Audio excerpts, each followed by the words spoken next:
नमस्कार दोस्तों, स्वागत है आपका हमारे चैनल पर। आज मैं आपको सुनाने जा रहा हूँ एक ऐसी कहानी जो सुनकर आपका दिमाग सचमुच सुन्न पड़ जाए। सोचिए, साल 2064, दुनिया तबाह है। न्यूक्लियर वॉर ने धरती को बंजर रेगिस्तान में बदल दिया है। अमीर लोगों ने बचे कुचे समुद्रों पर कब्जा करके अपनी ड्रीम सिटी बना ली है, जहाँ ऐश ही ऐश है। लेकिन शहर के बाहर बाहर इंसान कॉकरोच की तरह रेंग रहे हैं। भूख, बीमारी और जंग, यही उनकी ज़िंदगी है। ये कहानी है संघर्ष की, लालच की और उस इंसानियत की जो मौत के सामने पूरी तरह से गायब हो जाती है। तो बिना देर किए चलिए शुरू करते हैं।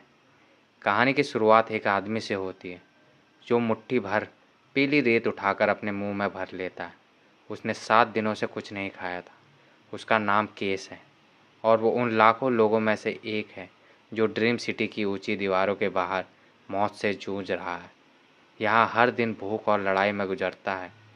इन गरीबों ने फ्रीडम अलायंस नाम का एक ग्रुप बनाया है जो ड्रीम सिटी में घुसने का सपना देखता है।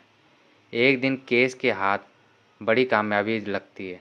उसके हाथ एक वॉकी टॉकी लगती है जिससे पता चलता है कि राडो नाम का एक लड़का ड्रीम सिटी से भाग कर आया है और उसके पास एक शक्तिशाली बम है। केस और उसकी टीम राडो को पकड़ लेते हैं। अब उनके पास वो ताकत थी जिससे वो ड्रीम सिटी के सप्लाई गाड़ियों को उड़ा सकते थे। केस ने प्लान बनाया। उसने उसी बम को ज़मीन में गाड़ दिया और जैसे ही ड्रीम सिटी की आम गाड़ी वहाँ से गुजरी, उसने बटन दबा दिया। धमाका इतना ज़ोरदार था कि पीली रेत का बवंडर उठ गया, गाड़ी के परखच्चे उड़ गए और खाने के डिब्बे बिखर गए। भूखे लोग पागलों की तरह उन डिब्बों पर टूट पड़े। लेकिन जैसे ही उन्होंने खाना शुरू किया, केस की नज़र एक टाइम बम पर पड़ी जो उन डिब्बों के बीच छिपा था। वो चिल्लाया, भागो! लेकिन तब तक बहुत देर हो चुकी थी। धमाके ने सब कुछ तहस नहस कर दिया। केस बाल बाल बचा, लेकिन उसके साथ ही मौत की नींद सो गए। दर्द से कर रहा था।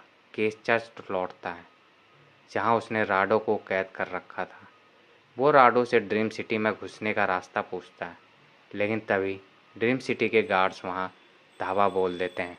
भगदड़ मच जाती है। केस और राडो एक खाली घर में छिपते हैं, लेकिन तभी एक धमाका होता है और केस बेहोश हो जाता है। जब उसकी आंख खुलती है तो राडो गायब है। केस भूख से मर रहा था। उसने 7 दिन से कुछ नहीं खाया था। तभी उसकी नज़र एक शेल्फ पर रखे आखिरी टीन के डिब्बे पर पड़ती है। वो उसी वक्त एक औरत भी उस डिब्बे को लेने दौड़ती है। दोनों के बीच जद्दोजहद होती है। केस ने उस औरत को स्टन गन से बेहोश कर दिया और डिब्बा छीन लिया, लेकिन बदकिस्मती से डिब्बा खाली था। तभी बाहर गार्ड्स की ये आवाज़ आती है। केस एक कैबिनेट में छिप जाता है और दरार से देखता है कि गार्ड्स उस बेहोश औरत को घसीट कर ले जाते हैं। वो चुपचाप देखता रहता है। उस औरत की किस्मत का अंदाज़ा लगाया जा सकता था। तभी ज़मीन पर पड़ी उस औरत की वॉकी टॉकी से आवाज़ आती है, सेफ हाउस जल्दी आ जाओ। केस का साथी दिमाग फिर चलता है। वो वॉकी टॉकी उठाता है और ब्लैकमेल करता है। उसे एक स्कूल का पता चलता है, लेकिन वहाँ पहुँचकर उसे कोई सेफ हाउस नहीं मिलता। निराश होकर जब वो ज़मीन पर पड़े एक कवर को हटाता है तो अंडरग्राउंड का दरवाज़ा दिखता है। लेकिन जैसे ही वह अंदर घुसता है, चारों तरफ से गोलियां बरसने लगती है। भागते भागते वो एक भारी लोहे के दरवाजे तक पहुंचता है। वहां एक आदमी उससे मिलता है, टॉम। टॉम उसे नहलाता है, साफ कपड़े देता है और मीट से भरा एक टीन का डिब्बा देता है। केस पागलों की तरह खाता है। वो सोचता है कि उसे जन्नत मिल गई है, लेकिन टॉम की नज़रें शक से भरी है। वो केस से उसके भाई आदि के बारे में पूछता है। केस झूठ बोलता है कि वो अलग हो गए हैं। रात को केस पहली बार नरम बिस्तर पर सोता है, लेकिन ये जन्नत जल्द ही जहन्नुम में बदल जाती है। कुछ दिनों बाद खाना कम होने लगता है। टॉम केस को अपने भाई को ढूंढने बाहर भेजने जाता है, लेकिन केस मना कर देता है। आखिरकार केस सच बता देता है कि उसने आदि को गार्ड्स के हाथों घसीटते देखा था। यह सुनते ही टॉम पागल हो जाता है, केस पर हमला करता है और उसे मौत के घाट उतार देता है। फिर पता चलता है कि असल में टॉम ही वो शैतान था जो वॉकी टॉकी के जरिए लालची लोगों को अपने जाल में फंसाकर उनका मांस खाता था। केस उसका नया शिकार था। अब कहानी में आता है एक नया मोड़। लिसा नाम की एक लड़की और राडो टॉम के सेफ हाउस में पहुंचते हैं। टॉम फिर वही चाल चलता है। वो लिसा को अंदर ले जाता है और राडो को बाहर भूखा छोड़ देता है। लिसा को पता चलता है कि राडो ड्रीम सिटी का रास्ता जानता है। वो टॉम को मनाती है कि अगर वो राडो को फ्रीडम अलायंस को सौंप देंगे तो उन्हें बाहर निकलने का रास्ता मिल जाएगा। टॉम मान जाता है। रात को लिसा चुपके से चाबियां ढूंढती है और राडो को आज़ाद कराती है। वो राडो को फ्रीडम अलायंस के सैनिकों को बुलाने के लिए कहती है और खुद स्टोर रूम में खाना ढूंढने जाती है। वहाँ उसे सारे डिब्बे खाली मिलते हैं। आखिरी कोल्ड स्टोरेज में जाकर उसकी आंखें फटी रह जाती हैं। वहाँ इंसानी मांस के टुकड़े रखे थे। उसे याद आता है कि उसने भी वही मांस खाया था। वो घबराकर बाहर भागती है और टॉम से टकरा जाती है। इधर राडो फ्रीडम अलायंस के सैनिकों को लेकर आता है। लिसा राहत की सांस लेती है। वो उन्हें बताती कि राडो को ड्रीम सिटी जाने का रास्ता पता है। लेकिन अब कहानी का सबसे बड़ा ट्विस्ट आता है। फ्रीडम अलायंस का लीडर राडो को गोली मारने का आदेश देता है। लिसा हैरान रह जाती है।